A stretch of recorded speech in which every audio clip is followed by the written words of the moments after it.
بسم اللہ الرحمن الرحیم۔ حضرت عمر رضی اللہ تعالیٰ عنہ کی حالت۔ حضرت عمر رضی اللہ تعالیٰ عنہ بسا اوقات ایک تنکا ہاتھ میں لیتے اور فرماتے کاش میں یہ تنکا ہوتا، کبھی فرماتے کاش مجھے میری ماں نے جنا ہی نہ ہوتا۔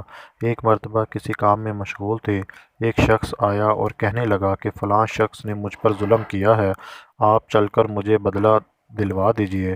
آپ رضی اللہ تعالیٰ عنہ نے اس کے ایک درہ مارا کہ جب میں اس کام کے لیے بیٹھتا ہوں اس وقت تو آتے نہیں، جب میں دوسرے کاموں میں مشغول ہو جاتا ہوں تو آ کر کہتے ہو کہ بدلہ دلوا دو۔ وہ شخص چلا گیا۔ آپ رضی اللہ تعالیٰ عنہ نے آدمی بھیج کر اس کو بلوایا اور درہ اس کو دے کر فرمایا کہ بدلہ لے لو۔ اس نے عرض کیا کہ میں اللہ کے واسطے معاف کیا۔ گھر تشریف لائے، 2 رکعت نماز پڑھی، اس کے بعد اپنے آپ کو خطاب کر کے فرمایا، اے عمر، تو کمینہ تھا، اللہ نے تجھ کو اونچا کیا، تو گمراہ تھا، اللہ نے تجھ کو ہدایت کی، تو ذلیل تھا، اللہ نے تجھے عزت دی، پھر لوگوں کا بادشاہ بنایا۔ اب یہ شخص آ کر کہتا ہے کہ مجھے ظلم کا بدلہ دلوا دے، تو اس کو مارتا ہے، کل قیامت کے دن اپنے رب کو کیا جواب دے گا؟ بڑی دیر تک اسی طرح اپنے آپ کو ملامت کرتے رہے۔ آپ رضی اللہ تعالیٰ عنہ کے غلام حضرت اسلم رضی اللہ تعالیٰ عنہ کہتے ہیں کہ میں ایک مرتبہ حضرت عمر رضی اللہ تعالیٰ عنہ کے ساتھ ہرہ کی طرف جا رہا تھا۔ ایک جگہ آگ جلتی ہوئی جنگل میں نظر آئی۔ حضرت عمر رضی اللہ تعالیٰ عنہ نے فرمایا کہ شاید یہ کوئی قافلہ ہے جو رات ہو جانے کی وجہ سے شہر میں نہیں گیا، باہر ہی ٹھہر گیا، چلو اس کی خبر لیں، رات کو حفاظت کا انتظام کرے۔ وہاں پہنچے تو دیکھا کہ ایک عورت ہے جس کے ساتھ چند بچے ہیں جو رو رہے ہیں اور چلا رہے ہیں، اور ایک دیگچی چولہے پر رکھی ہے جس میں پانی بھرا ہوا ہے اور اس کے نیچے آگ جل رہی ہے۔ انہوں نے سلام کیا اور قریب آنے کی اجازت لے کر اس کے پاس گئے اور پوچھا کہ یہ بچے کیوں رو رہے ہیں؟ عورت نے کہا کہ بھوک سے لاچار ہو کر رو رہے ہیں۔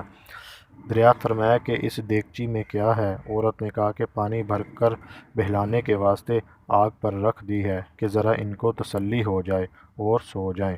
امیر المومنین عمر رضی اللہ تعالیٰ عنہ کا اور میرا اللہ ہی کے یہاں فیصلہ ہوگا کہ میری اس تنگی کی خبر نہیں لیتے۔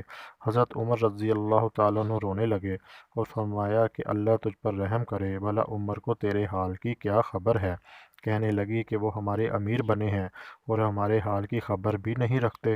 اسلم رضی اللہ تعالیٰ عنہ کہتے ہیں کہ حضرت عمر رضی اللہ تعالیٰ عنہ مجھے ساتھ لے کر واپس ہوئے اور ایک بوری میں بیت المال میں سے کچھ آٹا اور کھجورے اور چربی اور کچھ کپڑے اور کچھ درم لیے، غرض اس بوری کو خوب بھر لیا اور فرمایا کہ یہ میری کمر پر رکھ دے۔ میں نے عرض کیا کہ میں لے چلوں؟ آپ رضی اللہ تعالیٰ عنہ نے فرمایا نہیں، میری کمر پر رکھ دے۔ 2-3 مرتبہ جب میں نے اصرار کیا تو فرمایا کہ کیا قیامت میں بھی میرے بوجھ کو تو ہی اٹھائے گا؟ اس کو میں ہی اٹھاؤں گا، اس لیے کہ قیامت میں مجھ ہی سے اس کا سوال ہوگا۔ میں نے مجبور ہو کر بوری کو آپ کی کمر پر رکھ دیا۔ آپ نہایت تیزی کے ساتھ اس کے پاس تشریف لے گئے، میں بھی ساتھ تھا۔ وہاں پہنچ کر اس دیگچی میں آٹا اور کچھ چربی کھجوریں ڈالیں اور اس کو چلانا شروع کیا اور چولہے میں خود ہی پھونک مارنا شروع کیا۔ اسلم رضی اللہ تعالیٰ عنہ کہتے ہیں کہ آپ رضی اللہ تعالیٰ عنہ کی گنجان داڑھی سے دھواں نکلتا ہوا میں دیکھتا رہا، حتیٰ کہ حریرہ سا تیار ہو گیا۔ اس کے بعد آپ نے اپنے دستے مبارک سے نکال کر ان کو کھلایا۔ وہ سیر ہو کر خوب ہنسی کھیل میں مشغول ہو گئے۔ جو بچا تھا وہ دوسرے وقت کے واسطے ان کے حوالے کر دیا۔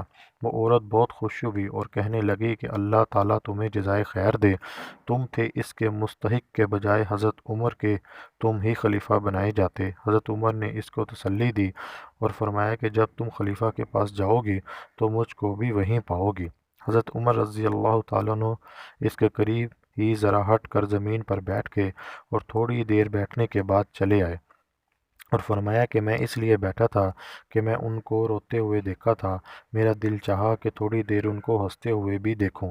صبح کی نماز میں اکثر سورۃ کہف، سورۃ طٰہٰ وغیرہ بڑی بڑی صورتیں پڑھتے اور روتے، کئی کئی صفوں تک آواز جاتی۔ ایک مرتبہ صبح کی نماز میں سورۃ یوسف پڑھ رہے تھے، انما اشکو بثی و حزنی الی اللہ پر پہنچے تو روتے روتے آواز نہ نکلی۔ تہجد کی نماز میں بعض مرتبہ روتے روتے گر جاتے اور بیمار ہو جاتے۔ یہ ہے اللہ کا خوف اور اس شخص کا جس کے نام سے بڑے بڑے نامور بادشاہ ڈرتے تھے، کانپتے تھے، آج بھی 1350 برس کے زمانہ تک اس کا دبدبہ مانا ہوا ہے۔ آج کوئی بادشاہ نہیں، حاکم نہیں، کوئی معمولی سا امیر بھی اپنی رعایا کے ساتھ ایسا برتاؤ کرتا ہے۔